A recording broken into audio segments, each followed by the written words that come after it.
Sy dink sy's net die lady. Staan en vertoon haarself wat almal haar kan sien. Want ek sou dit ook doen as dit so pragtig is, nê. Nee.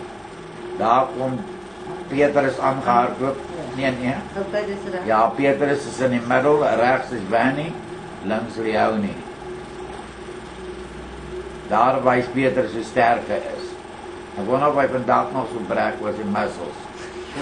Daar staan Andries heel regs, lyk my te visie in sy hand. Ja. Daar wys hy Lyk nie klein bala nie, pa. Ja. Kyk, Andries, Petrus jok daar 'n minder. Wat is daar vir Andries? En nou wat hy vir Sissie ook wat wys hoe groot die visse is. Sy lyk soos 'n ballerinakie daar.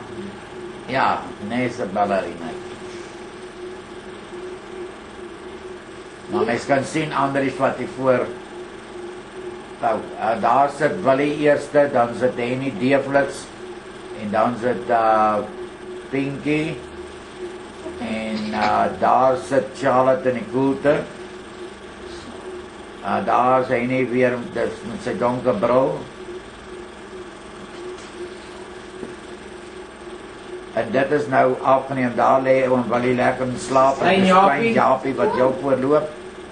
Dit is nou Jerogodam. Ons het daar gaan vleisbraai op, seker uitgekamp vir die naweek. En Pinky sit en braai, ek weet nie vir wat 'n baba nie. En die Deeflits was maar 'n lekker groot bek lawaaier. Vrou Charlotte. En dis Charlotte daai wat by die potte is. Daar sit Henny 'n stoel bo op Willie se kop. Die arme man kan nie eens 'n kant kry om te slaap nie. Ag my God. Maar dis tipies Henny Deeflits. Daar sit Jean en Ja, Brei. daar sit Jean en Brei. Ek weet nie wie daar is nie. Daar Vannie uit wat staan. O, dit is ek daai wat sy Willie se bril afhaal. Wie staan? Baie trots.